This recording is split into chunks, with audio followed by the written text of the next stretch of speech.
two ladies will join in a while.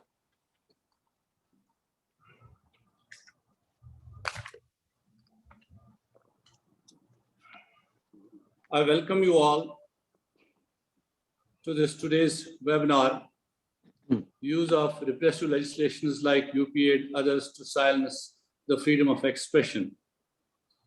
This webinar is being organized as parallel event on the sidelines of 46th, 7th session of United Nations Human Rights Council by Kashmir Institute of International Relations in collaboration with World Muslim Congress, an NGO with ECOSOC status with United Nations.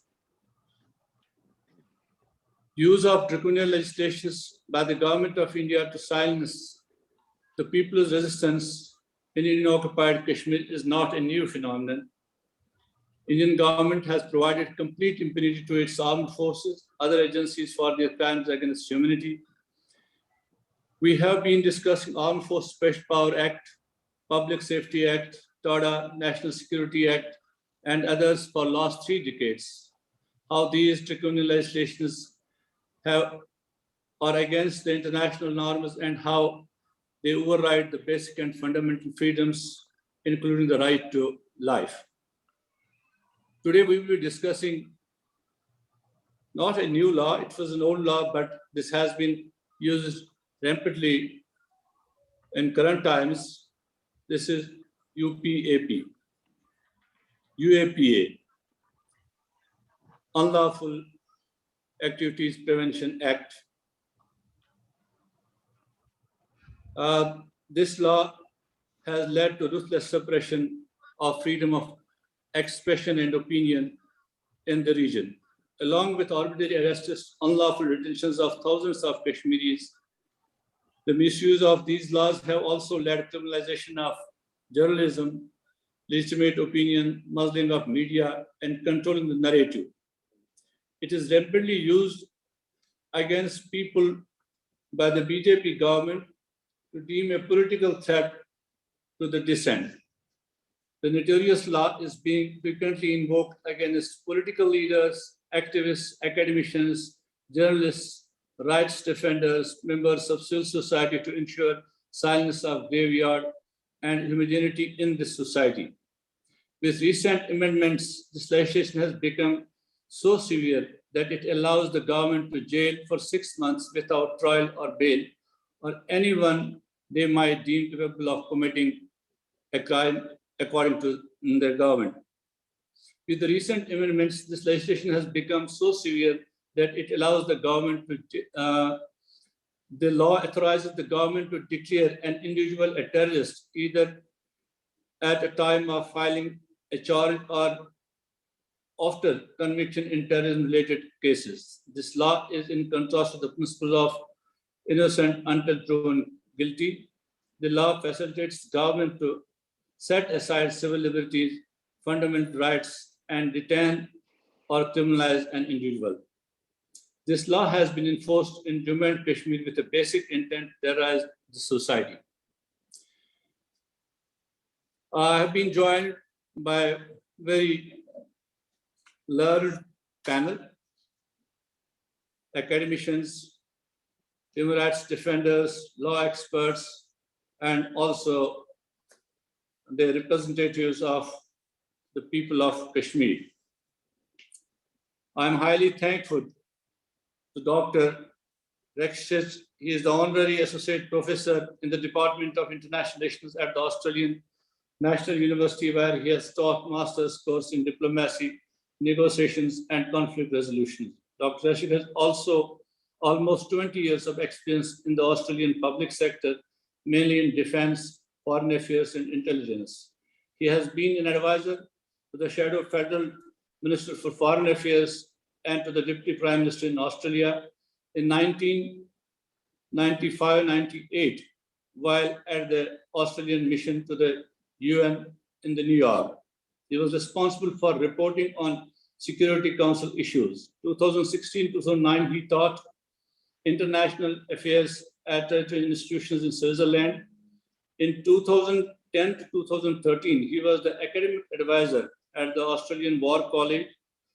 Dr. Repressive is an affiliate with the School of Foreign Services at Georgetown University, where he taught 2015-2017 a course on peace and security in Indo-Pacific. He was a senior visiting fellow at the Atlantic Council in 2014-15.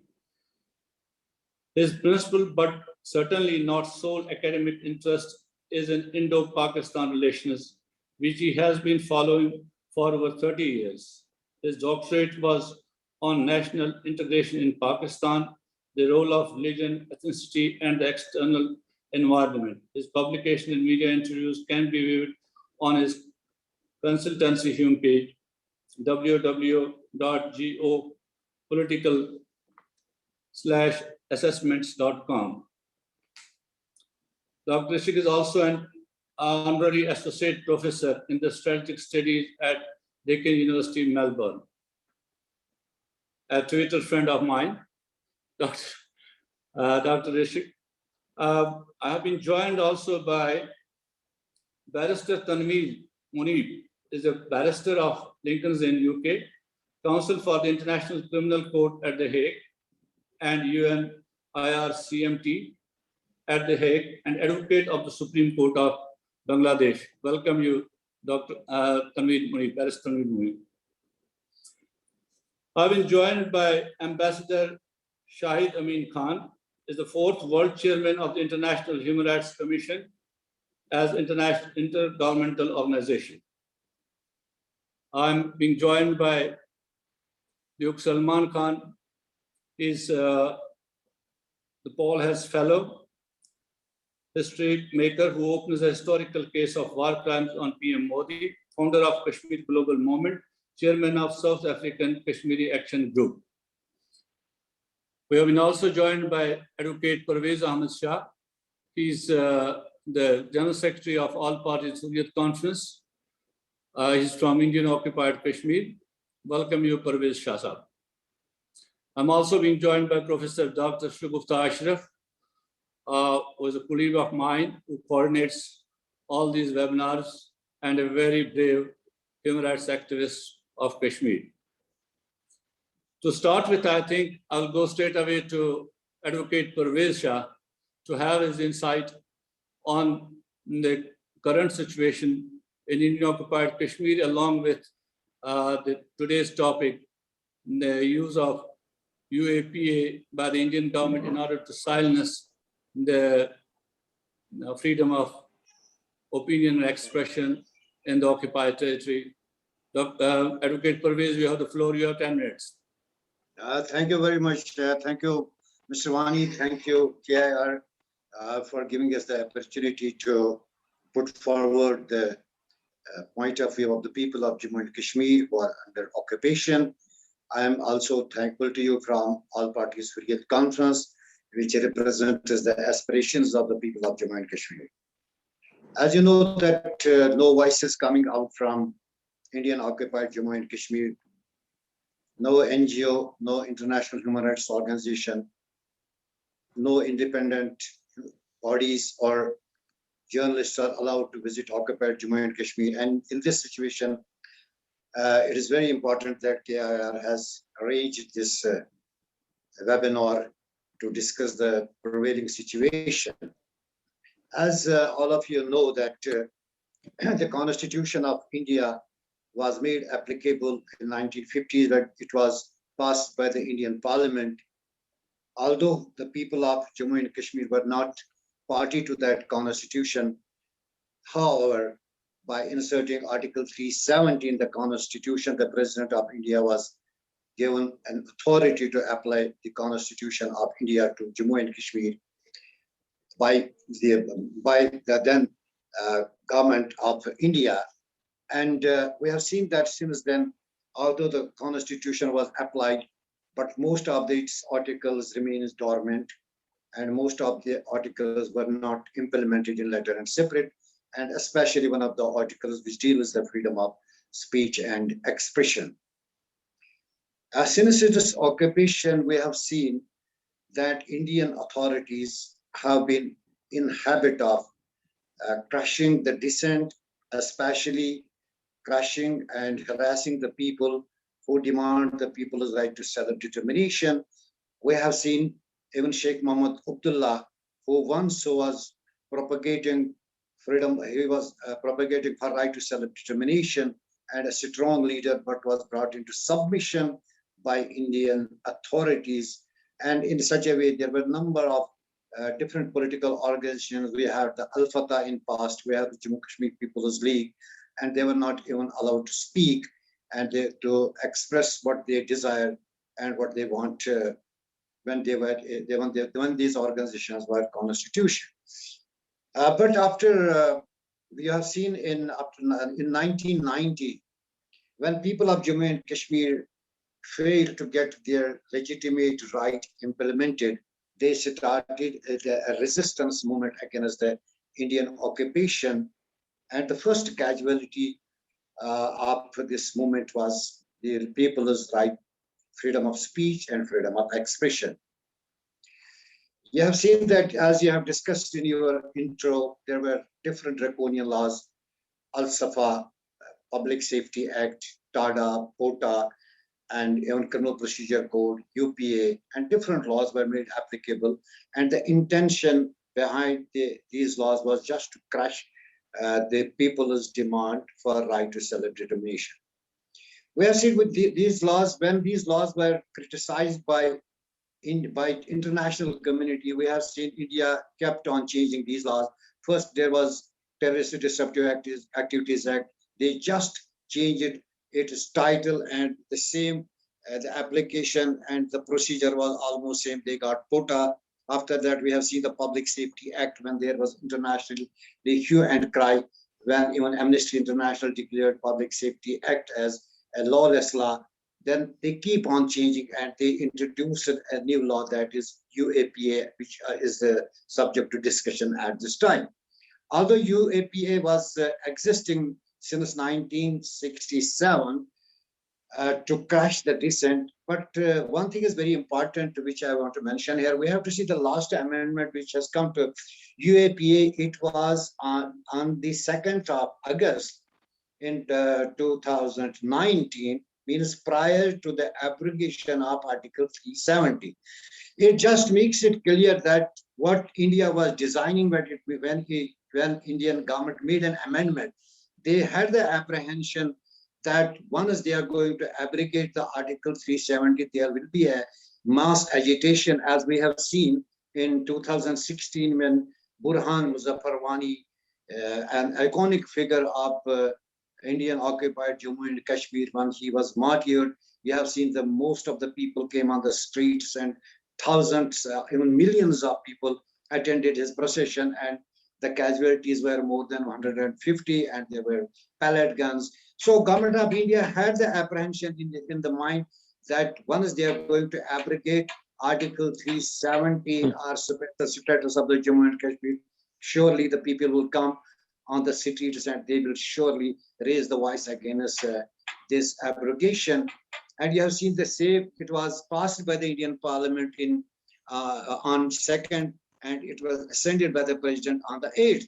So since then, we have been seeing that although when we see the UPA, before this amendment, the organizations were being declared as a terrorist. So it was almost impossible to arrest the people, a particular person. But after this amendment, it was made a person-specific, this law.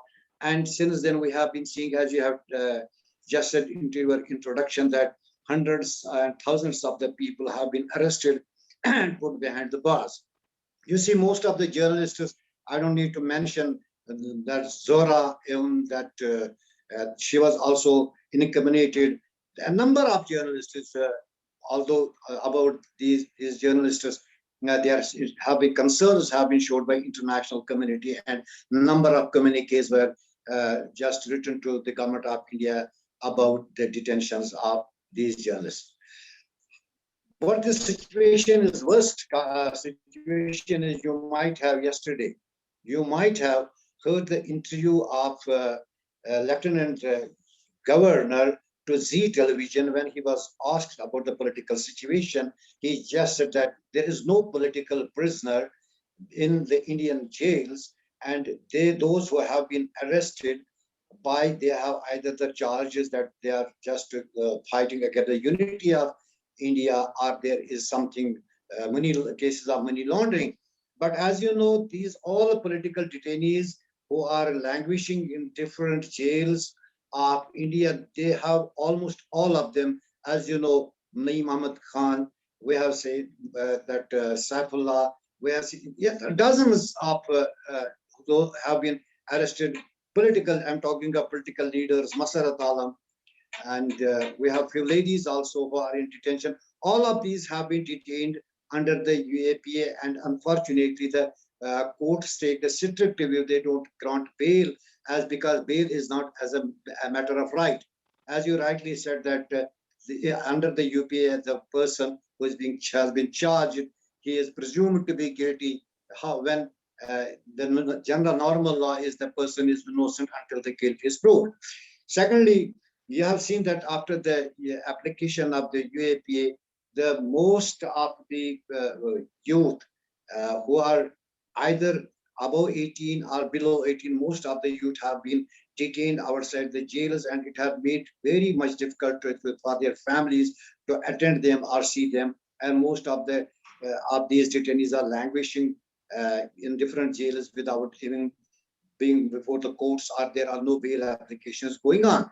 And under this UAPA, you have seen that what is the position of the print media, especially of Jammu and Kashmir. You just take the newspapers of the Jammu and Kashmir, even the statement of the all party, they do not even dare to publish even a statement of the all parties Hurriyat conference, or any statement which is demanding right to self-determination, or even talking about the human rights violation. You see, all the media has been managed under this UAPA. And secondly, you have seen the position of the courts, what is going on inside India, or those in Indian occupied Jammu and Kashmir, especially about their detainees. The cases are prolonged, the prosecution take long and long dates. They make a request for the adjournments, and we have seen those leaders have been in detention for the last 4 or 5 years in the prison under the UAPA, and courts do not even pass the judgments. So this is the situation in occupied Jammu and Kashmir. But however, I am just hopeful that if the voices are raised, the people sitting in this panel, if they will raise the voice about this UAPA, definitely it will make a difference, because we have seen when Public Safety Act was randomly used in Indian occupied Jammu and Kashmir, when Amnesty International and other organizations came in front and they talked about it, when this Human Rights Commission, when it published 2 reports, you have seen that in 2018 and 2019, it made a difference. And after we have seen Al-Safa, although it is applicable in occupied Jammu and Kashmir, but when people started to raise the voices against it, it makes a difference. Same is the case with the UAPA. Although it is the most controversial legislation which has been passed by Government of India, and it has been amended by design to make it more applicable and to detain the people of Jammu and Kashmir.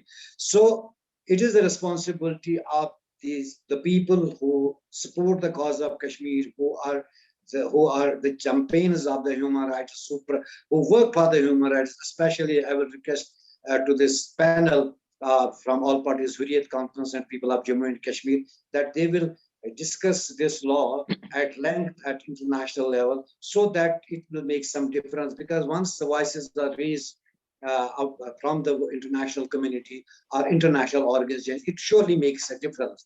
So finally, I will like to say that this UPA is a draconian law which Kashmiris have not seen since their occupation, because it has snatched the happiness, or you can say it has snatched their children, and it has affected economy, it has affected the media, it has affected the lives of the people of Jammu and Kashmir.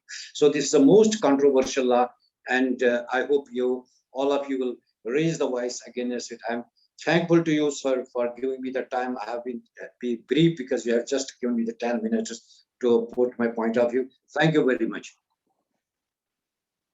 Thank you. Thank you, Advocate Purvez, for your intervention. as you rightly mentioned, that this law has been used against the politicians as well as the journalists like Gawhar Gilani, the author and journalist, Mazhar Zarab, Izzat Ashok Hussain, Nasir Ganai, Irfan Malik, and others. In 2019, I was looking at the National Crime Record Bureau. 921 UPA cases were registered in occupied Jammu and Kashmir in 2019. So this is the situation over there now. As occupiers do make such laws, they always have recourse such draconian legislations, and we have barrister of international repute, Barrister Tanveer Munib, who is counsel of the International Criminal Court. I will straight away go to Barrister Tanveer for his valuable input in order to see that any recourse for the people of Kashmir under the international law. Right. Distinguished panelists of today's webinar, as well as the moderators and the host of this webinar, thank you very much for giving me this opportunity to speak on the very topic, which is indeed a very pressing topic. Now, as you asked me to basically give my view from the perspective of international law, I'll try to confine my speech in that particular regard.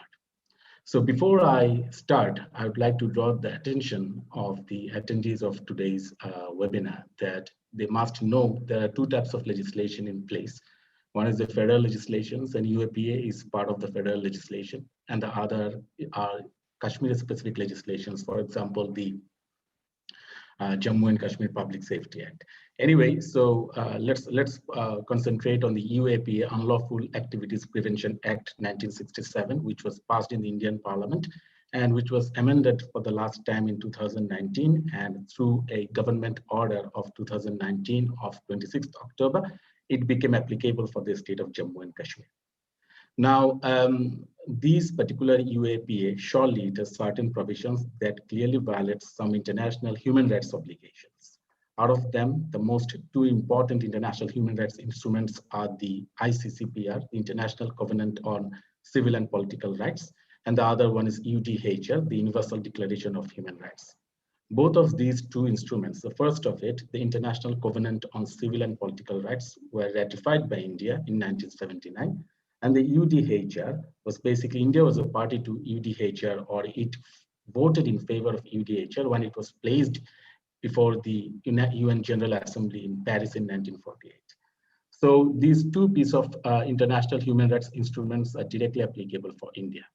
Now, for our today's concern, the Article 19 is much more important because it tells us what is freedom of expression, and it details the restrictions that can be imposed on freedom of expression. Now, if we, apart from these two international pieces of legislation, we have some other soft law instruments, such as the general comments of the Human Rights Committee of the United Nations, as well as the reports of the special rapporteurs. Out of which I'll try to draw your attention to the report of the special rapporteur, which was given to the Government of India on 5th May 2020, by the special rapporteurs on, having mandates on combating terrorism, on preventive detention, freedom of expression, and freedom of speech and thoughts and all. They together gave a letter to the Indian government telling that the UAPA has the prospect of limiting freedom of expression and other fundamental human rights, and it should be, the Indian government should give appropriate thought to it. And they categorically address the Article 19 of ICCPR, the UDHR, the Article 11, both of which basically tell us that there is an international human rights obligation of protecting, freedom of expression. Anyway, so if we look into the provisions of the UAPA, some of them they directly concern the violation of freedom of expression. One of which is Article Section 15, which defines what is a terrorist act, and the other of which is the Section 2, subsection 1, paragraph O, which defines what is unlawful acts. Now, if we see Section 15, the terrorist acts, it tells us that any act or anything which is likely to cause or likely to strive terror. Now, these leaves certain wiggle room for the law enforcement agency to misuse, to abuse, or to arbitrarily apply the provision of UPA. because likely to cause a strife or likely to cause terror. Now, according to a principle of legal certainty, which is also within the Article 15 of the ICCPR, the International Covenant on Civil and Political Rights, the principle of legal certainty tells us that any law should be, the criminal law especially, should tell what constitutes an offense, and it must not leave any room for any arbitrary application of a particular definition. Now, if we see this definition of terrorist acts, if we see the definition of unlawful acts, we'll see that they leave ample room for for arbitrary application and misuse of them. And for this reason, they violate the principle of legal certainty. And this particular fact has categorically been mentioned in page 6 and 8 of the Special Rapporteur's report to the Indian government. Now, apart from it, if we proceed further, we'll see that the preamble, if you look into the preamble of the UAPA, we'll see that it categorically says that in order to give effect to certain United Nations Security Council resolutions, they are basically, they have enacted this particular legislation, and which is obviously the countering terrorism. Now, the United Nations Security Council consistently has been saying in a number of their resolutions that when we are actually combating terrorism, the states are combating terrorism through legislation, they have to give due weight and respect for fundamental human rights, including freedom of expression. So that cannot be dispensed with at all. Apart from it, the Foundation Treaty of the United Nations, which is the United Nations Charter of 1945, which defines the functionality of the United Nations Security Council, it categorically speaks of giving respect to fundamental human rights, including freedom of expression. So India has to give due weight while it is employing any provision, enacting any counter-terrorism legislation like the UAPA, the freedom of expression of its subjects. Now, so apart from it, this discussion of having those provisions of the UAPA that directly contravenes the fundamental, right of freedom of expression, we have certain other provisions that obliquely, put a limitation on a person's freedom of expression. The UAPA has provisions that reversed the burden of proof, as Advocate Parvez, he categorically mentioned this as well. It has provision that also extended the preventive detention. It has provision that is quite apparent. It's very unlikely for a person to get bail, and it has provision that has the risk of self-incrimination. As we all know that the Article 14, paragraph 2 of ICCPR says that every person is presumed to be innocent until it's proven to be contrary. But unfortunately, the section 43E of the UAPA says that the other way around. So all the persons will be proven, will be presumed to be guilty unless the contrary is proved. So this reversal of burden of proof is basically a sheer violation of human rights. And if anyone knows that, through his word or through his omission or act, there is a possibility that he will be prosecuted under the UAPA and the burden of proof will be reversed, that he can be detained into preventive detention for up to 180 days without any charge being brought against him. And it is very unlikely for him to get bail because he is not sure of for what ground he has been arrested. And he has every risk of self-incriminating him, then it is highly unlikely that he will ever open his mouth and say something which shows a sort of disaffection against the government of India. So these all put an indirect pressure on a subject of UAPA that he eventually is not willing to express his opinion freely. So, apart from these UAPA, the federal legislation, there are a few other legislations, for example, the Kashmir-specific legislation, which have seen the Jammu and Kashmir Public Safety Act of 1978, after the abrogation of Article 370 and 36A of the Indian Constitution. This particular act, Public Safety Act, was basically kept in place by the Jammu and Kashmir Organization Act in Schedule 5 and Table 4. So this is still in operation, and it's a draconian act as well because it gives the opportunity to the police officer to keep a person in preventive detention for up to 2 years without holding any trial. And we all know that holding a trial as soon as possible is another basic human right of a person. So apart from this Kashmir-specific legislation, we have other federal legislations like the National Securities Act, which also provides for preventive detention, and we also have the Official Secrets Act. We also have the Indian Telegraph Act. We also have the Newspaper Incitement Acts. All of them are now applicable to the state of Jammu and Kashmir, Union Territory of Jammu and Kashmir and Ladakh. And unfortunately, they all have as their consequence limiting that right of freedom of expression. So, so with that, I'm now concluding my my perspective for the time being. And thank you very much, Altaf. Thank you, Tanveer, for your very insightful intervention.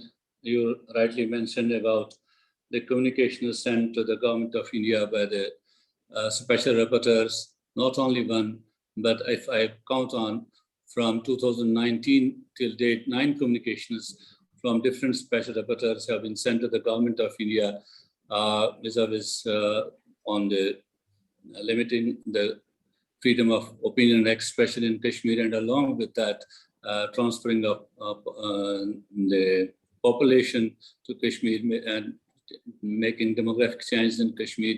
And also we have seen, as you rightly pointed out, the Public Safety Act, which is being used rampantly in Kashmir for last 33 years now. Primarily it was made for the timber smugglers, but in 1990 they amended it and made it applicable to the political activists and leaders. And now we see all of our political leadership in occupied Kashmir behind the bars, either because of the UPA or because of National Security Act or because of this Public Safety Act. And Armed Forces Special Power Act, of course, this has been the most draconian law in the Kashmir, which has consumed hundreds and thousands of lives in Kashmir without any justice to the victims. And this is continuing in Kashmir. Now I will bring into the discussion Kuloi District,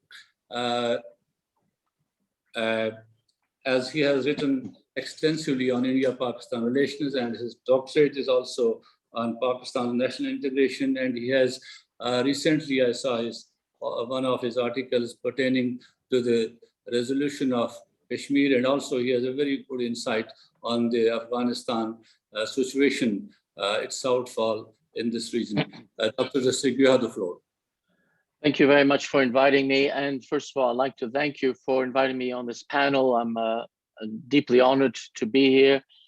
And what I want to try to do is, in the 10 minutes I have, is not so much focus on the draconian legislations that are now in place in Kashmir, but I'd like to try to move things forward and seeing how can we, the international community, Kashmir, try to move things forward and break this Gordian knot and try to resolve Kashmir once and for all for the Kashmiris.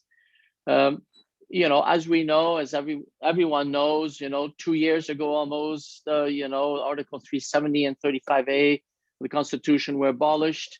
And of course, basically that means that Jammu and Kashmir statehood was abolished, created 2 new Delhi-controlled territories, Jammu and Kashmir and Ladakh. Prime Minister Modi promised that with this edict, he would bring peace and development to Jammu and Kashmir. And of course, we know that nothing of that sort has happened. You just have to listen to the panelists, read the papers, it's obvious, and it's all in the public domain. So he can't hide behind that one. On the contrary, the situation in Jammu and Kashmir continues to be dire, particularly for the people in the Kashmir Valley.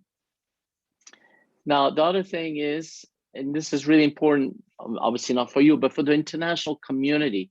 And I think the international community, needs to be, I suppose, educated on this whole situation, is that Article 370 guaranteed Jammu and Kashmir autonomy until a referendum could be held, as was agreed in the 1947 instrument of accession by both the government of India and the Maharaja of Jammu and Kashmir. This is very, very important for the international community to remember this. Instead, the Indian government has effectively annexed Jammu and Kashmir, even though it is considered disputed territory by the United Nations Security Council. This is in violation of international law. Kashmiris continue to live in probably the largest open air jail in the world, probably only on par probably with the people in Gaza. They are under a double lockdown thanks to the Indian government and of course, sadly, the COVID-19 restrictions. The economy, I don't live there, but just reading the papers, and people, of course, on the panel will know better than me, but the economy has, to all intents and purposes, collapsed. Communications with the outside world are limited at best. Internet connectivity is minimal and slow. There are still scores of political prisoners still waiting to be tried or to be told why they're in jail. And schools and universities are often closed. Moreover, thousands of Indians have been allowed to settle, Indians from outside Kashmir, Jammu and Kashmir, to settle in Jammu and Kashmir permanently in an attempt to clearly change the demographics of the region.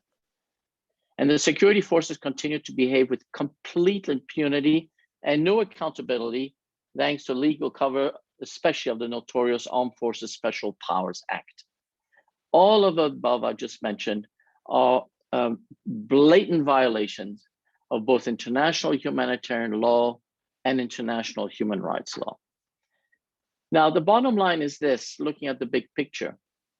Great nations do not repress their minorities. Instead, they protect them and they embrace them. By oppressing their own minorities, great nations are weakened and they are diminished. And when a great nation like India does it, it severely puts in doubt its much vaunted democratic credentials. Now, not surprisingly, as a result of this repression that we see now in Jammu and Kashmir, there's been, of course, a reaction, which itself leads then to more repression by the state and more violence, and the whole cycle continues.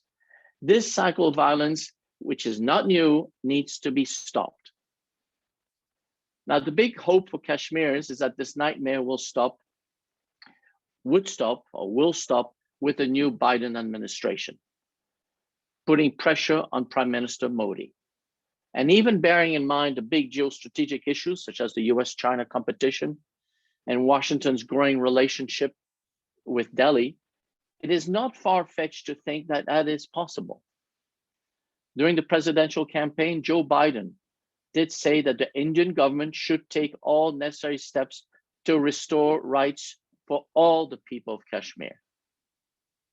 In 2019, then Senator Kamala Harris said that, quote, "We have to remind the Kashmiris that they are not alone in the world." And this comes from an American of Indian heritage. So there is hope. And also it's important to remember that the Biden administration has made it very clear that it will make human rights an important pillar of its foreign policy. So this may well be the window of opportunity that the Kashmiris have been waiting for to exercise their right to self-determination through a referendum as first demanded back by the United Nations Security Council Resolution 47 of 1948. I've written quite extensively on this issue. And one of the last papers I've written is I've put forward a plan which has two very important elements to it. First, that there should be a UN-run referendum, but in this case with three options. Either join Pakistan, join India, or independence. Only that way will Kashmiris know that they have a real choice. Too much water, way too much water, and probably blood, has run under the bridge in the last 72 years to dogmatically stick to the only two options, either Pakistan or India.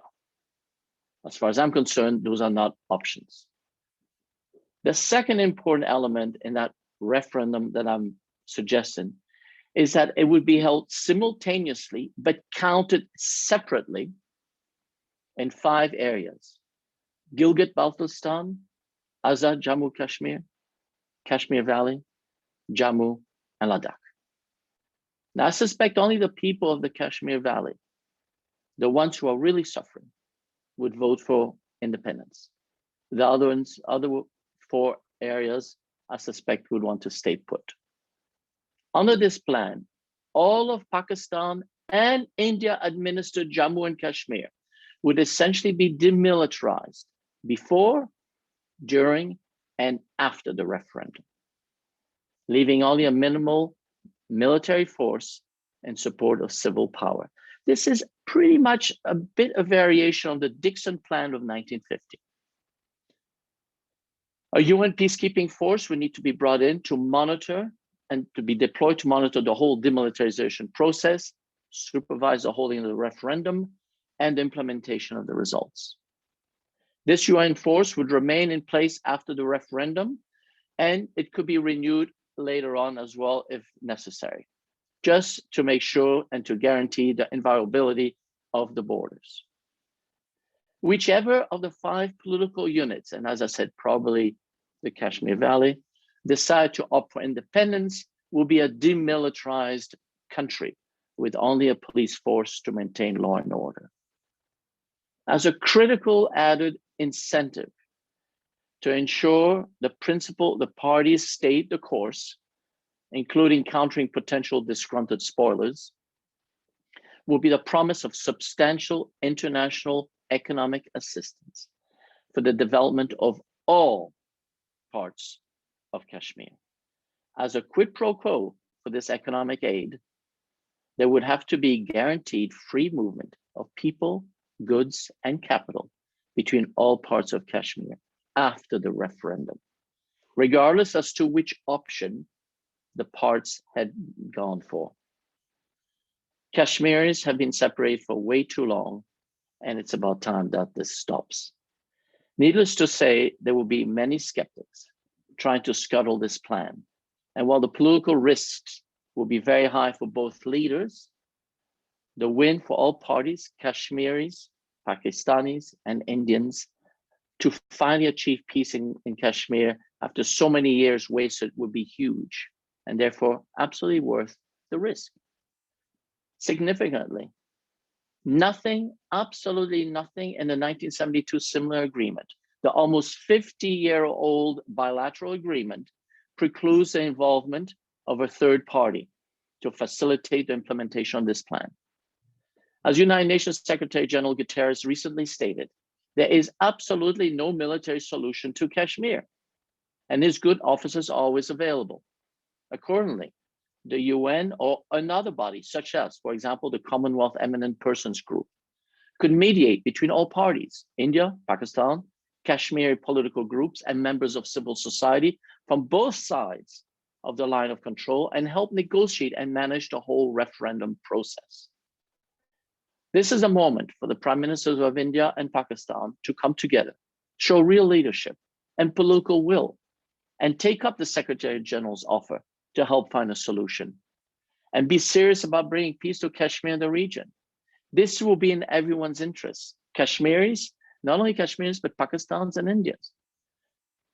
Since partition, Kashmir has been a festering issue which has poisoned relations between nuclear-armed India and Pakistan, has led billions of rupees squandered on defense spending by both countries, has caused 3 wars, has utterly stunted normal economic and trade relations between the 2 countries, which could have helped lift millions of Indians and Pakistanis from abject poverty. This absurdity really must stop. But most importantly, the Kashmir issue is not a real estate issue. It's an issue of self-determination. It is one that can only be decided by Kashmiris themselves. Neither Pakistan nor India have that right.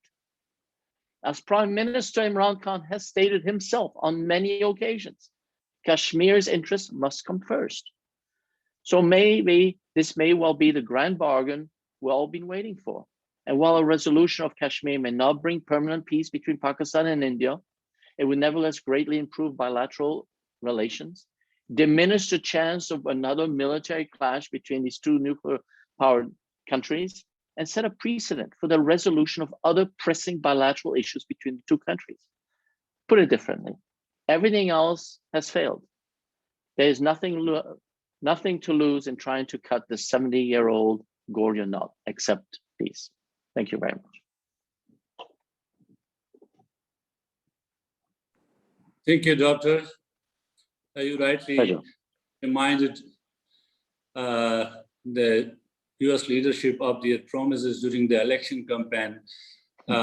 Kamala Harris as well as Joe Biden, and the commitment of the Guterres, and rightly advised both the prime ministers to show the statesmanship, come forward, negotiate on Kashmir and take people of Kashmir on board in order to end this endless slaughter Violence. of Kashmir and violence in Kashmir. So you have given a very detailed roadmap for the resolution of Kashmir, and taking the some of the clues from your fellow Australian Sarah Owen Dixon in order to make different regions and Palestine different regions in order to find out what the people of different regions want, and in order to make the lives easy, the international community must keep their international force as well as the international aid for the people of Kashmir, for the reconstruction of Kashmir, for the development of Kashmir. And now go to Ambassador Dr. Muhammad Shahid Amin Khan Sahab, who is chair of International Human Rights Commission. Dr. Sahab, you have the floor. Thank you very much, Wani Sahab and Altar Sahab. And I'm amazed to listen the suggestion being made by Dr. Rakazet. Sorry. Dr. Rakazet, and this is the way forward for the solution of the conflict, a 75 years old conflict of the Jammu and Kashmir. Well, the webinar is on the focus on the UAPA and anti-terror laws, which is been used by the Indian government against the journalists, the university students, and mainstream politicians and others, all in the name of maintaining law and order. As Altaf Saab said, that only in 2019, 921 cases been lodged only on the UAPA and PSA. These degrading laws are making suffering for the peoples of Kashmir. As you rightly said, Doctor, that peoples of Kashmir are living in the biggest open prison. Obviously might be the people of Gaza, but the people of Kashmir are in that open prison, which has two types of a lockdown, the COVID-19 and as well as the security, on the name of security as well.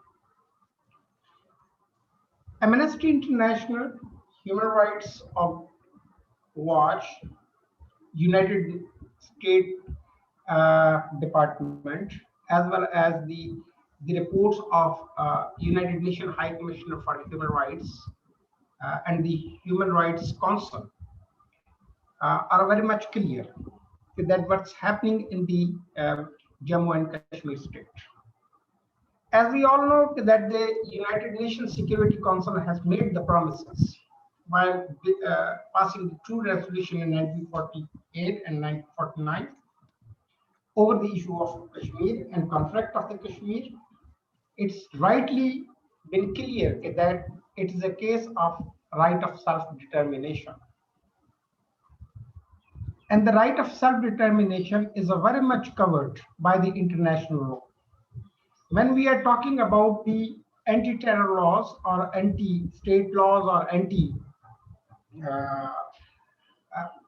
freedom of expression laws, these all laws are in violation of the international humanitarian laws and the laws which has been passed by the international community on the rostrum of the United Nations, especially as the Barrister Tanveer has mentioned, the Universal Declaration of Human Rights, Article 19. It's a very much clear. The Kashmir case is a very much fit case for the ICC to take the intervention. This is what I believe. It might be the ICJ has no power, but the jurisdiction of the ICC is an extended on these type of cases, as it's shown in the case of Gaza and Palestine. This is if the both parties, Pakistan and India, along with the peoples of Kashmir, will sit together and to decide the fate of Kashmir, it will bring definitely peace into the whole subcontinent. It's not a matter of two countries, India and Pakistan. This conflict is hurting Bangladesh, Nepal, Myanmar, and Burma as well. And it's very near to the Afghanistan is also the 8th country, which is now in a SARC as well. I suggest in a one platform over this issue that all the parties of concern of this conflict will sit together and decide that why not we will make it the SARC as an economic union and the Kashmir, the state of Jammu and Kashmir as its capital. Might be this will not go against the interest of an India and against the interest of Pakistan, but it will make the biggest investment union for the rest of the world. This is my opinion and it's my suggestion that all 8 countries will sit together and to give the liberation and freedom and right of self-determination to the peoples of Kashmir, like in Switzerland, without obviously, as you mentioned, without army, there should be a policing and border forcing, but that will be a capital where should be a SARC parliament can have a seat. The SARC Court of Human Rights can have a seat. SARC Bank can have a seat.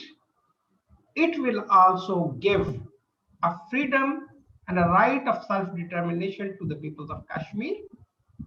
It will abrogate all the Decoranian laws, which is now implemented over there. It will also ease the life of a people of Kashmir, those who are facing from the last 72 years under the pressure and Decoranian law of the Indian state. And it will also end the enmity between the two neighboring countries.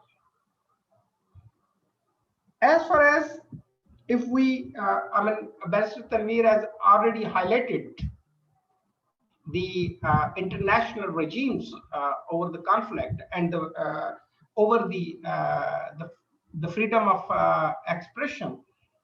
I think that international community has the responsibility to act for the people of Kashmir. It's their promise. It's not a promise of India or Pakistan. It's a promise of the international community to act. I am very much aware about the President Joe Biden election campaign remarks and Kamala Harris, but unfortunately, every leader who sits in the chairs, they do differently than what they stated into the election campaigns. For the election campaigns, there are a matter of voters.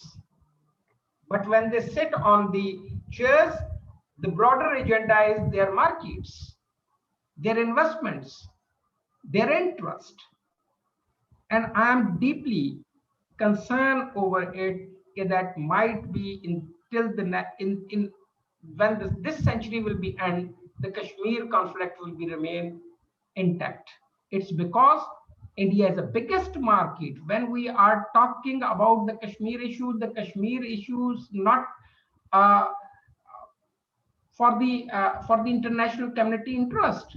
It's not in the interest of America. It's not, nor it's in the interest of the European Union, because India, with the more than 1 billion population, is the biggest market for them. So they are looking toward their interest. Every state and every actor on the world, on the rostrum of the United Nations, whatever they commit, they don't do. It's a very much clear that the G20 has been failed to even invest into the 100 billion promise for the climate action. So this is the same double standards policies by the leaders are making the life hell for the peoples of Kashmir and the other conflicts into the world. Conflict of Yemen in front of us, Syria is in front of us, Libyan situation is not good. Now, the world will face once more the conflict in Afghanistan, where we are living. What we do promises to the people, we never fulfill it. This is the situation of Kashmir because of these double standards and these hypocrisies, which we are continuing with the humanity at large level. The people of Kashmir, having the right of self-determination, promised. Fine, 72 years has been passed. What had happened? Just the condemnation and statements. Sometime when I am seeing these all conflict as the chair of the International Human Rights Commission, I feel it, the slap on my face, that we advocate for the human rights and we cannot protect for the life of our peoples. It's because of the hypocrisy and double standard of the international powers, which is making the people life to living in a hell. If I will go through the UPA and the PSA, well, I mean, it is mentioned into the report of the Amnesty International that even a 16 years old militant Mushtaq Ahmed, who was killed on December 30, 2020, in an encounter on the outskirts of the Srinagar. After the pandemic erupted in early 2020, the Jammu and Kashmir administration started the practice of not returning the bodies of militants killed in encounters to their families and having them buried in unmarked graves. What is this? Is it a Holocaust, or are they a Hitler? What they are doing? Do the word are just silenced because it is the innocent Kashmiris? Every international regime has been crossed by the Indian government. But we are just making the statements, condemnation, and to request. Just 2 days before, we commemorate the Srebrenica. How the NATO intervened into the Srebrenica. What was the rules and procedure when the international community wants, they can divide Sudan into the two Sudans. When the international community wants, or international power wants their interest, they can make it one Pakistan into the two Pakistan. This is the hypocrisy towards the people of Kashmir. Why not the people of Kashmir are understanding that? I'm not contradicting with the remarks passed by Antonio Guterres. I know him. He's a very gentleman person, but he can't do anything. What is in his power? See the Charter of the United Nations. He is the just administrative officer of the United Nations. For that reason, when the Gaza matter was arised, he was helpless. And he is helpless in the issue of Kashmir too. In the 47 members of the United Nations Human Rights Council, Israel is a member, Pakistan is a member, India is a member, Cuba is a member. All human rights violators are there. And still we see the outcomes that there will be some vices for the people of Kashmir. I remember Mary Robinson. She was the Human Rights High Commissioner. When she gave a one statement against one country, I don't want to mention the name, she'd been thrown out from the Human Rights High Commissioner's seat.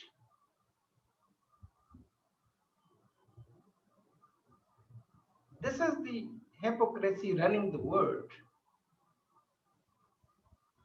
So let us to be seek that how we can make and ease the life of a people of Kashmir. I think Barrister Tanveer is an appropriate person. At least he can pursue in ICC, which can mount the pressure on him. And Karim Khan, QC, is there. International Human Rights Commission can be an instrument for you to pursue into the ICC. That is the right form to mount the pressure on Indian oppression. There is no one will look at. When the ICC will take up this matter, I'm sure the Joe Biden will come in. I'm sure Israel will come in. I'm sure Putin will come in. I'm sure blind Boris Johnson will come in. And I'm sure the Australian will come in, who are always gone out for the climate crisis. They will all come in. And the situation in which the people of Kashmir are living, it will be eased down, at least eased down. Whether this conflict will resolve or not, but at least it will ease down. This is the only solution in front of me as a realistic person. If being as a diplomat, I can make it the diplomacy and I can say we are doing it behind the curtain, this and this, we are talking to this, we are talking to this, and it will be sugar-coated. I don't want to give you the sugar-coated speech. I want to make you all to be realized in the realism. I am optimistic, but I am pessimistic too. So the real solution of the Kashmir and the atrocities the Kashmiris are facing, we have to take some positive step. And that step can lead towards making the life little bit better for the people of Kashmir. Thank you, Altaf Sensab, for your kind invitation.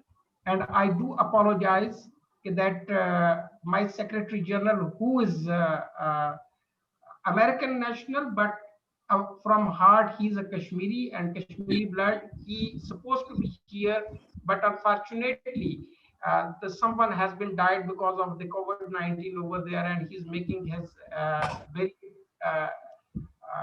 to bury him arrangements. He wasn't joined today, and otherwise he will be much more realistic than me over the issue of Kashmir. Thank you very much, and God bless you all. Thank you, Ambassador Khan, for your intervention, for your very hard-hitting remarks and very realistic approach to the situation at the international level. Welcome Julie Ward. She has joined us, former MEP from London. She has joined us now. She was busy in some other meeting. Welcome you, Julie. I now give the floor to Duke Salman Khan. I'll go right away to the South Africa. He has been waiting for us for long. Salman, you have the floor. Thank you very much. Assalamu alaikum wa rahmatullahi wa barakatuhu, and very good afternoon to all of other panelists and also the people who are joining on a webinar to listen to us. First of all, thank you very much for providing me this opportunity, and I'm very privileged and humbled to be in the galaxy of so many activists and so many jurists and people from all around the world. And of course, the program director, Altavani Sahab, and the coordinator, ever so working hard, Professor Shugupta, and yes, the panelists, the Senator Lee, Miss my comrade Julie Watt, Dr. Claude Rekesiti, Ambassador Malik, His Excellency Ambassador Amin Khan, Advocate Pervez Shah, Barrister Tanveer Munir, and in his abeyance, my friend's brother, Advocate Nazir Qadri. Before I start my small input, I like to just say the praise to the Lord. The Lord's, all the glorification to the beautiful Lord, who is the protector and provider and the sustainer of whatever we have between the heaven and the earth. The topic today that we have to discuss is very, very topical and is very relevant because I like to actually, unpack. I don't want to go into too much detail of legalities because I think we have a very proficient barrister Tanveer and of course the advocate Pervez Shah, and will be joining by the advocate Nazir Qadri Saab. They will be able to unpack more. I'm more of a person of activism. I'm more the person who take action. That's why my first NGO was Kashmir Action Group. And of course, now it's a Kashmir global movement for the Kashmir diaspora to be connected. I think, let me welcome you to the lawlessness of the law. Let's talk about the Banana Republic. And I think the barrister Tanveer has unpacked quite eloquently, and also the advocate Pervez Shah, that the law is its law. I mean, it has been challenged by own Indian constitution, the UAPA, which is the Unlawful Activities Preventative Act of 1967. You know what? It is a very, very subjective. What is unlawful? A bread for a one man and a poison for the other. What they see is unlawful for the other person, that's their privileges and their rights. The origin of this law has the rooted is in 1963, when the government of India started realizing that all the land grab they have done in the 565 different princely states, the people are rising against India. As the Union of India, a lot of people maybe will not know, it comprises of 565 of the princely states, and I will mention a few of the names. Is Junagadh, Hyderabad, Kashmir, Khalistan, Munawwara, and so on and on and on. So the law was made to suppress and limit the rights of the people on 3 grounds. The definition of the law is the objective of the bill was to make power available to dealing with the activities directed against the integrity and the sovereignty of the India. I emphasize the integrity and the sovereignty. The reason was because all the people, those who was giving the false promises under the jurist of Article 370, we talk about 35A, but nobody talk about 35B and 35C and D. Let's go all the way to Zoo. It was 35A for the Kashmir, but what about for the Junagadh, for the Munawwara, for the Assam, for the Naxalites, for the Moisettes? There was many other treaties and the many other agreement was taking place in the very early part of the 1947 to 1950, when the people see that autonomous status was given, it is no longer the autonomous status. So this law was brought in to suppress the right of the people on 3 levels: freedom of expression and the freedom of speech, the right of assembly for the peaceful without arm, and the right for association or the unions. So that three things was a fundamental, actually the element of this UAPA. Now let's examine if this law is constitutional. Does it meet the might of international law? If we take the UDHR, which is the bedrock of international law, many constitute base their human right law on a universal declaration of the human rights, which have 30 articles. I don't want to go into the detail of the 30 articles. Then we had preceding ICPR, which is ICCPR, which is the International Covenant on the Civil and Political Right, have 53 articles. None of them actually aligned to that UAPA. So the question is, the freedom of speech and expression. If you look at the UDHR, it contravenes with the international standard of the UDHR, which is the section 18 and 19. If you look at the ICCPR against that, it is 18, 18.1 to 18.4 and to the 19. Then we take the second part, the right of assembly and peaceful association. It contravenes directly to the UDHR Article 20, ICCPR 21. The third one, the right of the association, a peaceful association, it contravenes with the UDHR Article 18 and 20 and ICCPR 22. So when you start looking at this law, is it really the lawful? That's say, welcome to the lawlessness of the law. I mean, that's what India, I call it a banana republic. Then what we have, what is actually added onto the top of it, because it was, if you look at the arrest made between the 1967 when this law was become implemented and to the preceding to the 1985, it was not the Kashmiris under this law. It was most of the people was arrested was Moiset's leader, the Naxalites, the communists, the Dalits, the Khalistan Sikhs, and many other people were arrested. But then, of course, when things start getting hot up in Kashmir, they start bringing the new breed, a hybrid of the law. And then, of course, we all know those laws are, of course, you know, the law, which is, we call it a POTA, that we call it TDA. And those law was brought in to make sure they have a more power and more power given to provide the impunity, like, you know, AFCA, which is AFSPA, which is the Armed Forces Jammu and Kashmir Special Power Act. You have the TADA, then you have the POTA. All of them were brought especially to make sure it suppresses the power of uprising in Jammu and Kashmir. And I think nobody can dispute that, of course, you know, they are, I think the barrister, I think the advocate Parvez Shah have said there are two, after the demise of Burhan Wani, may Allah Ta'ala give him the highest darajat in the Jannat al-Firdaus, the two reports, one is 53 pages, the other one is 49 pages. Both of them was specifically issued in the period of 2016 to 2018. And that report is specifically dealing with the prima facie cases, what type of impunities and what type of human right atrocities and a gross human right violation was taking place just in the two, and there was hundreds of them. Then the second report came in 2019, which is still to be debated, and India is being digging and diving. And the time has come that these things will go. Then the Jammu and Kashmir, the coalition of the human rights bodies, they have reported 500 FEMA cases, which is the torture, and there is the state torture machine. I think there is a whole 500 pages document. So I think those laws were made to make sure that the Kashmiri uprisings completely can be curtailed. What added on into the 2000 and further down, it is no longer the Pakistan terrorism or Pakistan exporting the terrorism.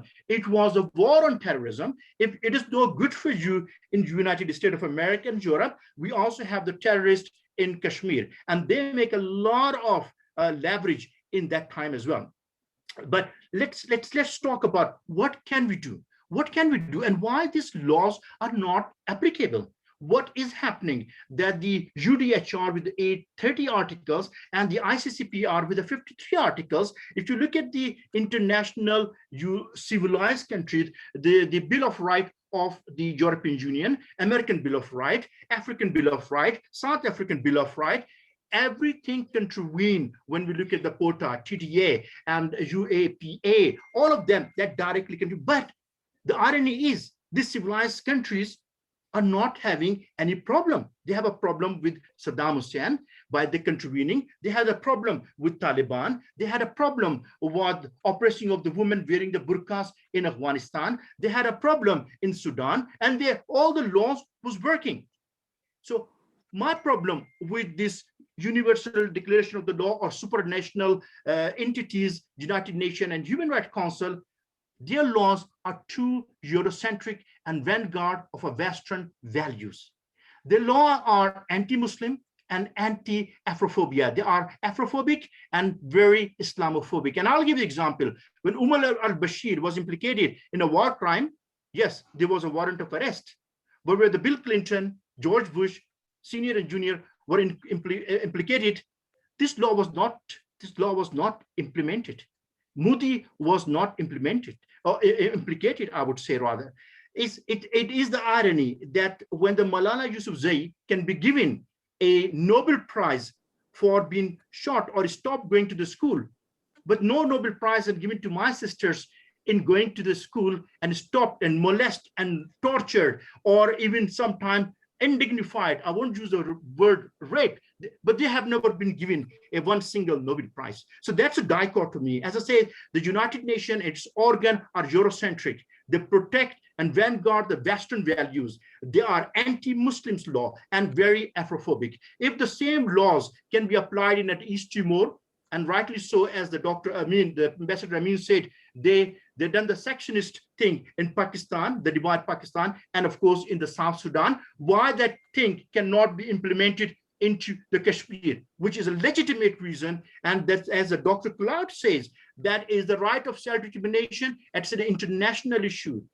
It was not the international issue until the Nehru took it to the United Nations. He made it not a bilateral issue. He didn't go to Pakistan to discuss. He went to, and then now they say that is not international. We should be discussing between a bilateral issue between India and Pakistan. No, you made it international issue, and now you should hold on to it. So what I want to discuss now further, that what can we do? I think we can talk about the legalities. We can talk about what is the law all about. I'm sure there are enough people available to discuss further. I think what it is, the problem is that Kashmir lacks the unity. The Kashmir diaspora is not united. The Kashmir lacks the power of a one singular leadership. We don't have a vision.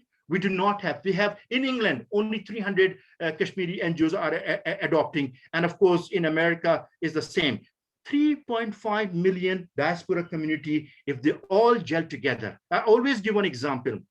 I give an example of very important thing, that what happened in South Africa. It's only 1,500 South African ANC, I would say, the comrade managed to escape, but they galvanized the international solidarity around the world and get the South Africa Nelson Mandela release, and they get the liberation. They also had a bucket list of many issues, land issues, their color issues, the economic issues. But they say, if you go to the international community with a basket of the things and long wish list, nobody's going to listen to us. So they say, let's have only one thing. Let's go to the international community with the one thing. And that was one, give us a right to vote. Because before 1994, the blacks, which is a majority and 90% of the country, wasn't allowed to give vote. But they decided, we're going to go to community, and the world beside them, the world galvanized behind them, the world condemned them, condemned the whole apartheid government, and they get it. I question the power of a 3.5 million diaspora, very affluent Kashmiris around the world. Why cannot we get this solidarity from international community? But we need to go with the one thing. We can't go with the JFKLF. We can't go with the Fahim Kiani. We can't go with the many leaders. We need to be united with the one leader, go with the one singular demand, is the right of self-determination. I totally agree. No solution ever will be accepted by the Kashmiri people where the due diligence and this due consultation has not been taken from the both sides of Pakistan, Kashmir, from Azad Kashmir and that Kashmir. No solution, whether it's a Dixon plan, whether it's a Bill Clinton plan, whether it's a Musharraf Farmer plan, they're all out of the box. You cannot decide for the fate of a Kashmiri 14 million people sitting in Washington or sitting in a Capitol Hill by deciding the fate. You need to have all-inclusive dialogue. You need to bring all the parties from the both sides of Pakistan, international community, South, and make them a stakeholder, and then move forward from there. I think what we need to do, I need to give you 4 or 5 points that we need to do. Then I have a 5-column pillars of the struggle that we need to take further. I think we have enough jurists on this panel, and I'm sure they have their own circle. We need to form a legal eagle team and a jurist team for the human rights lawyer to make sure that we confront India everywhere. International litigation, the lawsuit, I from South Africa, having no Kashmiris here, managed to bring the first historical case of a war crime against Modi law and have a warrant of arrest issued. It humiliated him. He almost canceled to come to South Africa. He was given a special chartered flight and he come here with a presidential immunity. We need to do exactly the same thing every nook and corner of the world. Hitting where is a pain is. We need to start hitting them economically, culturally, environmentally. There are a lot of environmentalists in the world will go and support. The animals has been killed at the border. The plants has been killed. The glacier is melting. They have many aspects that we can get the international community behind that. But lastly, is the most important thing is that we need to make sure that our community, our diaspora community internationally need to be united behind a one leadership, one slogan, and a one vision. Like one vision is the Kashmir liberation in our lifetime. I suggest that we need to have our 5 pillars of international mobilization. Number 1, international mass mobilization through the building strategic alliance across the world, not with only friendly and Muslim countries. That's why it has been always diluted, and India play very well the rhetoric. This is a Muslim issue, this is a terrorist issue or not. It is an international human rights crisis. It's genocide is in making. It is a legitimate case of a right of a self-determination of a 14 billion people. We need to make it very clear that. Then we need to bring the international litigation, which I have already spoke, like a war crime. This is legitimate. We open the case. We're looking for now Barrister Tanveer and Advocate Shah and Qadir to take it to the referral. We need to find a country, friendly country, take this case to the international community, ICC, and bring the law case against India. Then we need to have the digital and social media which we're using very effectively, but we need to have more people joining it because India is controlling the media with the Jewish lobby. They control 90% of the media. We need to bring the BDS. We need to have a Kashmir struggle brand build up. Like everybody will know if there is a 5 people standing from Palestine because of the Palestinian scarf, but there is a more than 100 people of the Kashmiri will be standing. Nobody will know because we fail to actually build a brand of a Kashmir. Where is our scarf? Where is our slogans? We are our faces. Yes, we started now. We're getting there slow, but I think we need to build up the more of it. And I think, as my dear Ambassador Shahid already said, that he is also very much optimism. I'm also the prisoner of optimism, but shackled in the long shadows of a hopelessness and helplessness. But I'm not giving up. If I'm not giving up, I'm sure many people around the world. If Salman Khan from South Africa can open the case of a war crime against the Modi, I'm sure all my jurists sitting here and all my friends are listening in a very powerful European countries and American, they can do exactly the same thing because the time has come. The time has come that India must honorably exit. And that is a time. For 70 years, we've been in a struggle. I think this is the decade it's belonged to the Azadi. Inshallah ta'ala.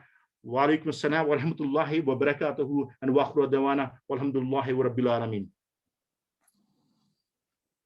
Thank you, Salman, for your breathtaking intervention. You just nailed everything in your intervention. It's true that we need to coordinate, we need to do this, and that we have been trying a lot, but unfortunately, everything is not in our hands.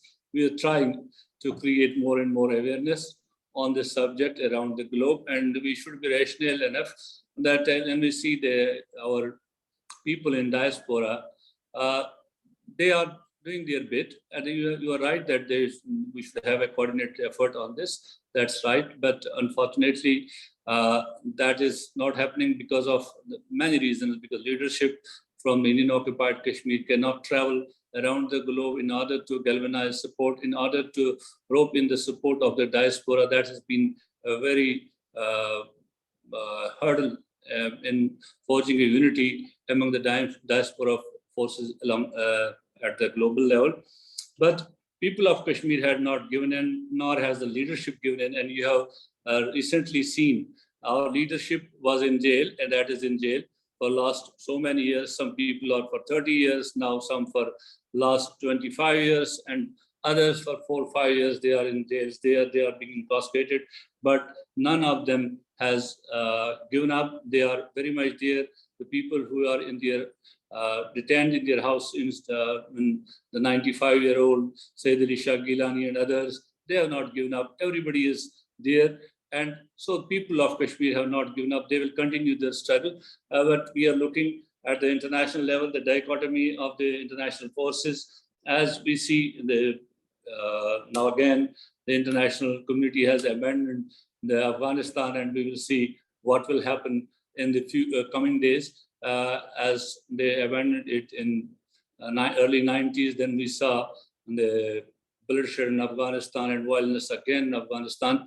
But God forbid that happens again. Let the Afghans also have a very real approach, both the parties, the Taliban and the sitting government, and they decide their future with their consultations. And as last day I heard the Taliban spokesperson, he was very much optimistic that they will use all the relations with each and every country. They will have no favorites in Afghanistan. They will talk with the Afghan government and all that. We will have a very peaceful Afghanistan, and by the peaceful Afghanistan, we can have a peaceful resolution in Kashmir in future days. Also, inshallah, as you mentioned rightly. And now Julie Ward, the former MEP from Great Britain, she has joined us. She's a good friend of Kashmiris. Everywhere she is present, be it Geneva, be it Brussels, or anywhere, Julie is there. Julie, you have the floor. Thank you very much, and thank you for your patience waiting for me today. I have had a very busy morning, and it's always my loss when I can't be with you for the whole of the event, and that is because I'm constantly learning about the history and the current situation and the challenges that the people of Kashmir and Jammu have experienced and continue to experience. So this event was looking at law and particularly freedom of speech. And I was a lawmaker, so I know the power that lawmakers have, and also that power can be abused as well and used to prevent human rights rather than to uphold human rights. The issue about freedom of speech in Kashmir is not something which just suddenly happened in 2019 with the revocation of Article 370. We know that even previous to that, that moment, there had been much repression regarding freedom of speech, particularly with loss of internet, mobile phone connections not being properly serviced. And all this is on purpose. This is on purpose to try and, by the Indian authorities, to try and prevent the communication channels from people on the ground who are experiencing occupation, life under occupation on a day-to-day basis. It is to prevent the truth from coming out. I thought it would be interesting for you to know that Index on Censorship, which is a UK-based organisation, did a report in 2019 about, which is important. So this is a global international organisation looking at how different governments, different authorities are censoring freedoms, and particularly freedom of speech. And so they did a report in 2019 where they were very clear that the situation was not new, and that many reporters trying to give an account of violations and just day-to-day life were either being prevented from filing reports or were too scared to file reports. So prevented because of loss of internet or because of mobile phone problems, but also scared because they may be accused of unbalanced reporting, or being pro-Kashmiri self-determination movement. One of the reporters that they spoke to, subsequent to speaking to the Index on Censorship, this particular reporter was then unavailable on the phone. And this throws up all kinds of really important questions. Because if we don't have international organizations monitoring freedom of speech, which is what Index on Censorship are doing. Also, there's the CPJ, the Committee for the Protection of Journalists. There's a number of very excellent organizations working at international level. But if they're reporting that the people they are speaking to are then not vocal, not being public, not, their phones aren't working, this is putting out some even more very frightening, worrying messages, because people will be scared. And I do think that journalists over the past couple of years have been under attack everywhere. We've even seen in Europe, there was the killing of Daphne Caruana Galizia Karawas. There was murders of journalists in Slovakia, I think, and even the past couple of days, a critical journalist was gunned down in the Netherlands, in Amsterdam. So to be a journalist these days, to be an investigative journalist who is simply reporting on the facts, on the truth, has become one of the most dangerous jobs in the world. And people who go into journalism and media don't go, they could choose to be in the army, couldn't they? They could choose to be in the army or to do something where they would directly know that they maybe would be risking their lives. But if your life is simply to be a journalist, to report on the truth, you should really not be expected to have your life put at risk or to be threatened. So I just wanted to say something about that situation, and maybe it's time for Index on Censorship to revisit its report from 2019 and to look at the current situation. So I want to talk a little bit about law, because in the European Parliament, we were constantly talking about rule of law, about upholding rule of law. And we talk about it in the context of democracy, human rights, and rule of law. And it was like a sentence that everybody would be using in their debates and in their arguments to try and win resolutions or to propose amendments. And the more I worked on human rights cases around the world, including in Kashmir and Jammu, the more I began to question this kind of idea that rule of law naturally goes along with democracy and human rights.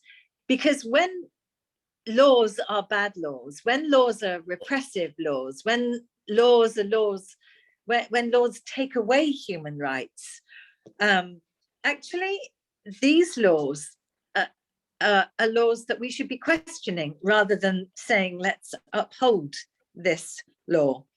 And I think that this is something that needs to be tackled at international and European level, that we increasingly have authoritarian, right-wing, demagogic leaders who are changing the constitutional laws of their countries in order to make it, in order to deprive many of their citizens of the freedoms that have been so hard won over the years.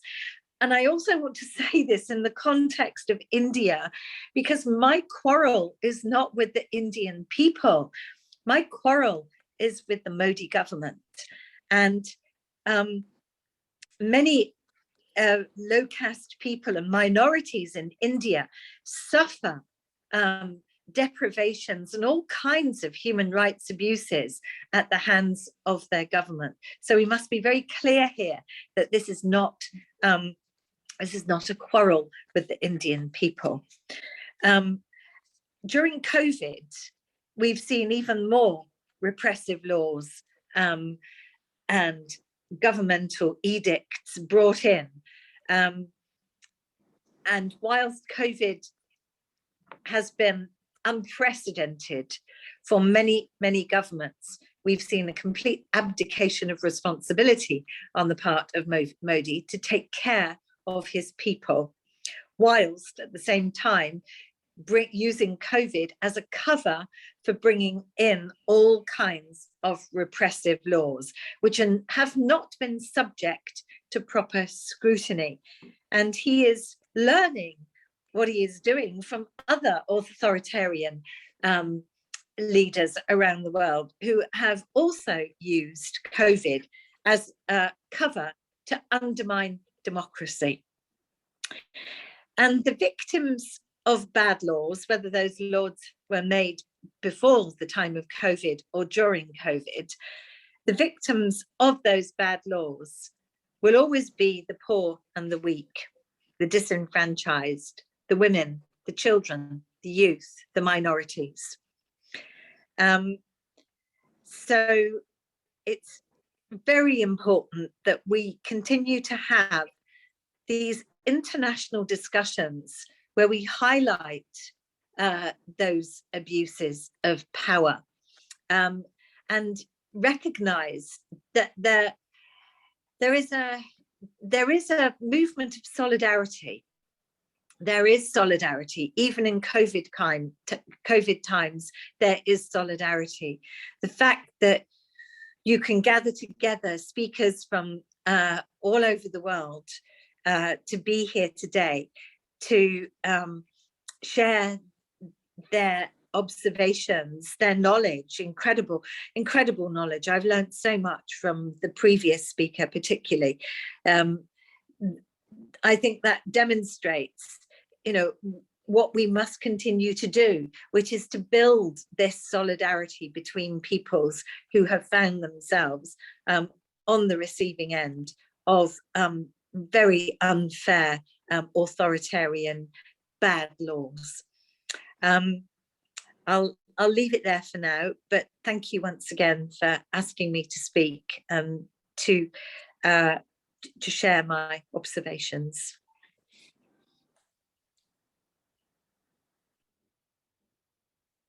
Thank you, Julie.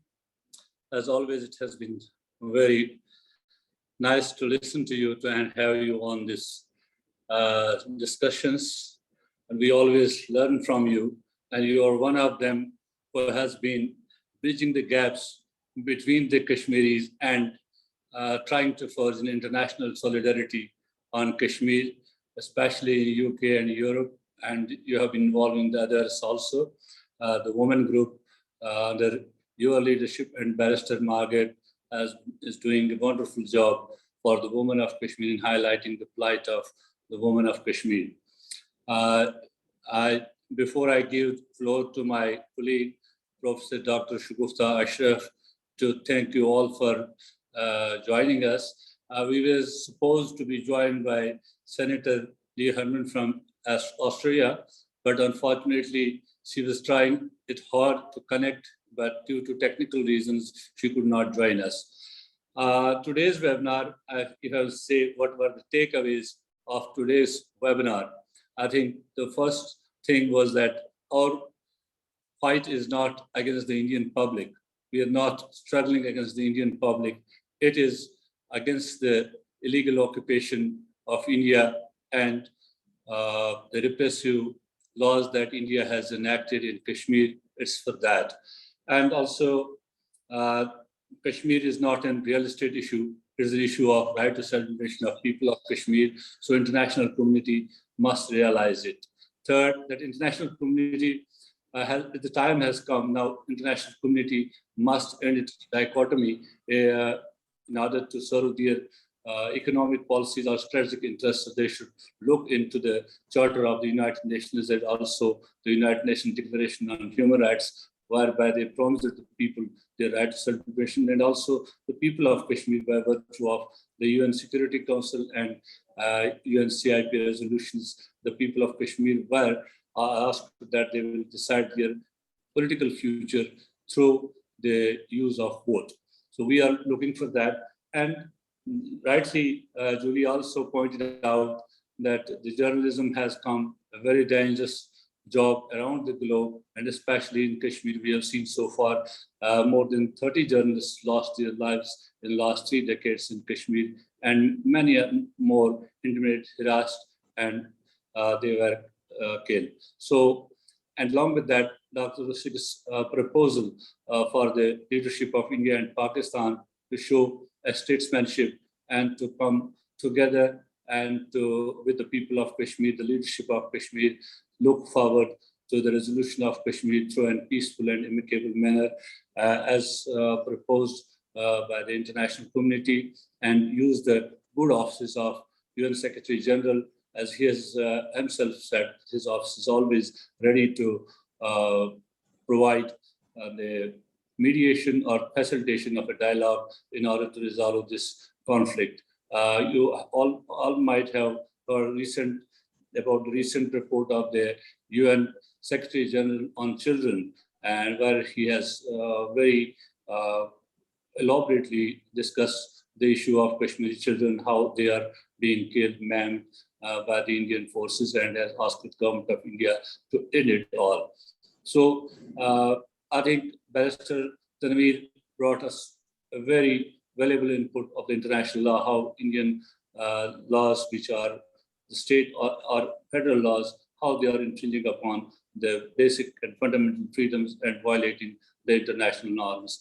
I think the suggestions from Ambassador Khan and also from Salman to have a united Kashmiri voice, that remains $1 million question, but we will strive for that, for the unity among the people, and in order to get that platform done so that we can come to some decisive moment in this freedom struggle.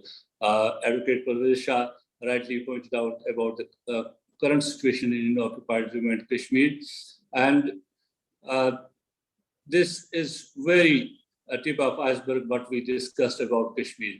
Kashmir history is full of incidents, events, it's full of miseries, it is full of sufferings. You can name any sector of the life which has not been affected by this ongoing conflict. So we wish that international community come forward, makes its efforts to make a peaceful end to all these sufferings so that people can decide their political future. Professor Shugufta, you have the floor now for last words. Okay, thank you very much. Firstly, moderator of Kashmir Institute of International Relations, because basically the organizer was KAR. I was just coordinating the events by, inviting all the panelists and distinguished speakers. So thank you very much for organizing. Secondly, I'm really grateful to all the participants, the eminent speakers who joined us today, especially my dear friend Julie Ward, Dr. Claude Rekisirts, and Tanveer Monem, and Salman Saab and Shahid Saab. I know I have bothered them a lot by sending again and again messages and emails, but this is what the need of the time, that we need the support from the international community from all aspects. That is why we try to outreach more and more kind of people who can actually become the voice of the voiceless people. Kashmiri people are voiceless because they are not allowed to come forward and talk. Even few of the friends who wanted to join in the recent past, they came over. Now they are not allowed even on Zoom and webinar and social media. So actually in this time, only you people are sitting, in independent quarters who can raise the voice for voiceless Kashmiris. Thank you very much once again for joining us today, and excuse us all because Senator Lee couldn't join us today because of some technical hitches. Surely in our next webinar, she will join us. So my request to all you, we need you all to stand by us. Kashmiris are,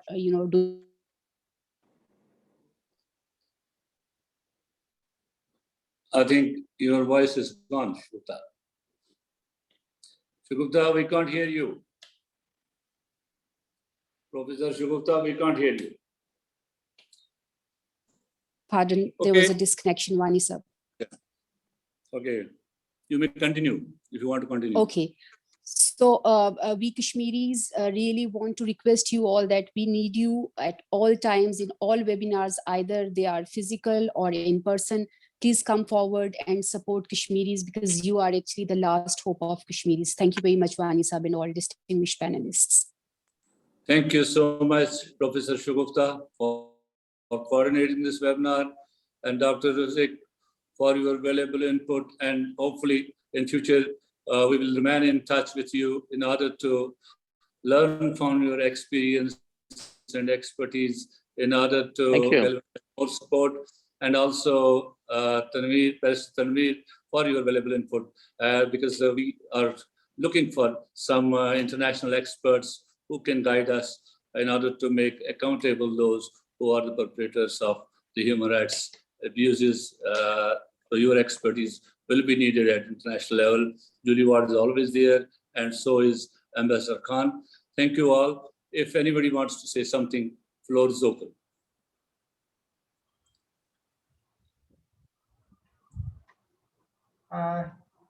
Thank you very much, Wani Sahib, for you always moderating and calling the international community and the peoples to resolving the issue of Kashmir.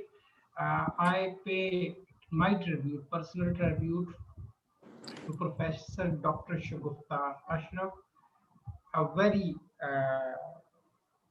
prominent and active voice for the peoples of Kashmir. As Duke Salman said that while there was one voice from Pakistan against the terrorism, she been given the Nobel Peace Prize, but not the Kashmiris, women, those who sacrificed their lives. Let me assure all of the panelists that as a world chair of the International Human Rights Commission, send the proposals officially to the Nobel Committee to be a one of the Kashmiri voice to be award. That's great. The same aspect as the Malala Yousafzai been done. So I will coordinate this issue with you, Wani Sahib and Shagufta. You are a marvelous voice for the people of Kashmir. God bless you. Thank you. Thank you, Thank you Doctor. very much, Mr. Ambassador. Tanveer sir, you want to say something? Asking me? Yeah, if you have. No, I just wanted to add something to what, in his first speech, Ambassador Shahid said regarding going to the ICC and all. So there is a practical, how would I say, problem in going to the ICC. The reason is the Article 12 of ICC, which tells us the jurisdiction. The ICC Rome Statute is basically the main statute of ICC, and the Article 12 governs the jurisdiction. So there has to be a territorial link, Ambassador Shahid, with the crime and the territory where the crime has been committed. So neither India nor Pakistan, neither China, are basically a party to the Rome Statute. And as you have said, that the Palestine issue and all, Palestine has been an observer state of the United Nations, and it has that particular status before the United Nations. Unfortunately, Kashmir doesn't have it. We're still employing the principle of just cogence and universal jurisdiction. It's possible to basically resolve it in international forum in different courts of the world. However, thank you very much for today's webinar. Thank you. Dr. Razik, your last words. Dr. Razik, Do you want to say something? Pushkits. Are you talking to me? Yeah. Oh yeah, so yeah, yeah. I just want to thank you again for organizing this webinar. I learned a lot tonight, listening to everyone. I think the problem with moving the whole Kashmir issue forward and ending the misery that Kashmiris have been living under for the last 72 years is the fact that it gets all caught up in the big geostrategic picture, and in particular, what happens between China and the United States. And as we know, people are lining up on one side or the other, and we know that the United States and New Delhi are getting close because they're looking at countering China. And as far as they are concerned, even though I did mention President Biden and human rights, at the end of the day, they probably think they don't want to annoy New Delhi and Modi and that mob too much when they are looking into countering China. That's the sad fact of life. But hopefully we can do something about it. But that's the one thing to remember, that is the major driving force between the great powers. Thank you, Dr. Advocate Parvez sir. Your last word, sir.